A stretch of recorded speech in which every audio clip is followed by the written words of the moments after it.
Good morning friends. Daily current affairs दैनिक रोजगार समाचार के इस सेशन में आप सबका एक बार फिर से हार्दिक स्वागत, मोस्ट वेलकम, खैर मकदम। एक बड़ी अपडेट यूपी ट्रिपल एससी से आ रही है। वो बड़ी अपडेट क्या है, आज हम उसके बारे में बात करने वाले हैं। तो समूह गैप भर्तियों का रास्ता साफ, पीईटी के आवेदन शुरू। जी हाँ, यूपी ट्रिपल एससी यानी कि उत्तर प्रदेश अधीन सेवा चयन आयोग ने प्रारंभिक अर्हता परीक्षा पीईटी 2022 का नोटिफिकेशन जारी कर दिया है। समूह है कि सभी तरह की भर्तियों के लिए उत्तर प्रदेश में पीईटी यानी कि प्रारंभिक अर्हता परीक्षा निकालना अनिवार्य कर दिया गया है। इसके बिना आप किसी भी समूह गह की मुख्य परीक्षा में नहीं बैठ सकते हैं।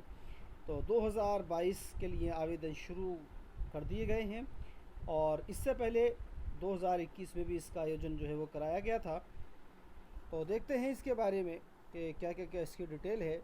तो आवेदन का जो कार्यक्रम है वो कुछ इस तरह से है कि आप आयोग की वेबसाइट से जाकर के जो है लॉगिन करें और ऑनलाइन आवेदन व शुल्क जमा करने की जो तारीख़ है वो शुरू है 28 जून, यानी कि 28 जून से प्रारंभिक अर्हता परीक्षा यानी पैट के लिए जो है वो आवेदन शुरू हो रहे हैं। समझ गए होंगे आप कि 28 जून यानी कि 28 जून 2022 से इसके लिए आवेदन शुरू हैं और आवेदन करने की जो अंतिम तिथि है वो 27 जुलाई यहाँ पर रखी गई है, आप देखते हैं। और अगर आपके आवेदन में फॉर्म भरते समय कोई त्रुटि हो जाती है, कोई गड़बड़ हो जाती है, तब आप उसमें 3 अगस्त तक संशोधन कर सकते हैं। अब इसकी फ़ीस की बात कर लेते हैं। तो सामान्य अभ्यर्थियों के लिए 185 है, ओबीसी के लिए भी 185 है, एससी के लिए 95, एसटी के लिए 95 और दिव्यांग अभ्यर्थियों के लिए 25 रुपीज़ यहाँ पर रखे गए हैं। दिव्यांग से सिर्फ ऑनलाइन शुल्क लिया जा रहा है। स्वतंत्रता सेनानी, भूतपूर्व सैनिक एवं महिला अभ्यर्थियों को अपनी श्रेणी के अनुसार शुल्क देना होगा। तो यहाँ पर भी शुल्क जो है वो देना होगा महिलाओं को भी। कई बार ये होता है कि पूछा जाता है कि महिलाओं के लिए शुल्क रखा गया है, नहीं रखा गया है, तो यहाँ पर शुल्क रखा गया है। और विषयवार पाठ्यक्रम भी जारी कर दिया गया है। 18 सितंबर को इसकी परीक्षा होगी। तो पेट 2022 के लिए जो मुख्य बातें हैं वो ये है कि 28 जून 2022 से इसके लिए आवेदन शुरू हैं और 27 जुलाई इसकी लास्ट डेट है। साथ ही साथ 18 सितंबर 2022 को इसकी परीक्षा की तिथि घोषित की गई है और पाठ्यक्रम भी जारी है। आयोग ने वेबसाइट पर अर्हता परीक्षा का विषयवार पाठ्यक्रम जारी कर दिया है। अर्हता परीक्षा 100 अंकों की होगी और 2 घंटे चलेगी। निगेटिव मार्किंग की व्यवस्था की गई है। तो निगेटिव मार्किंग भी है इसमें।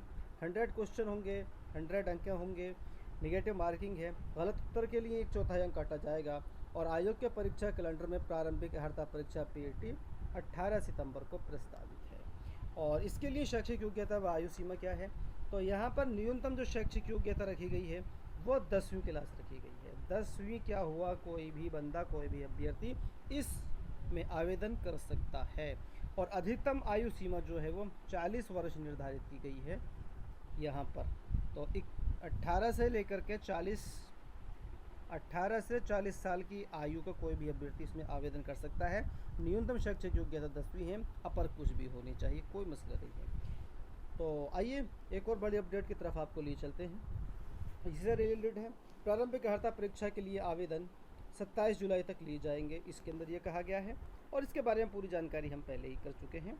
और प्राविधिक शिक्षा विभाग को मिले हैं 145 नए प्रवक्ता। जी हाँ, बात हो रही है यूपीपीएससी से। तो यूपीपीएससी ने प्राविधिक शिक्षा विभाग के 145 प्रवक्ताओं का रिजल्ट जारी कर दिया है। और जो रिजल्ट जारी किया गया है वो इलेक्ट्रॉनिक्स अभियंत्रण विषय का है। बाकी जो है आप आयोग की वेबसाइट से जाकर के अपना रिजल्ट चेक कर सकते हैं। प्रधानाचार्य भर्ती 2013 का परिणाम जुलाई के अंत तक। बात हो रही है यहाँ पर उत्तर प्रदेश माध्यमिक शिक्षा सेवा चयन बोर्ड द्वारा निकाली गई विज्ञप्ति 2013 जो कि प्रधानाचार्य के लिए थी। अब उसका जो परिणाम है वो जुलाई के अंत तक घोषित किया जा सकता है।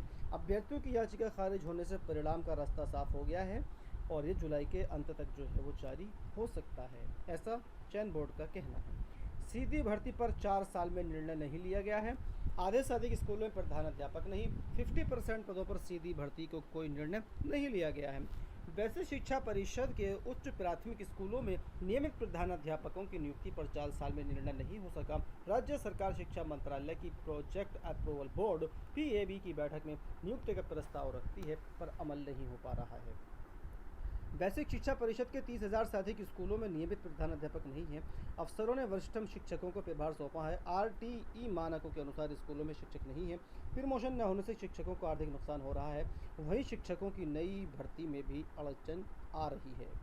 तो इसके लिए कहा गया था कि सीधी भर्ती के तहत जो है वो प्रधानाध्यापक रखे जाएंगे, लेकिन सीधी भर्ती के लिए इस पर जो है अभी तक 4 साल हो गए हैं, लेकिन कोई निर्णय नहीं लिया जा सका है।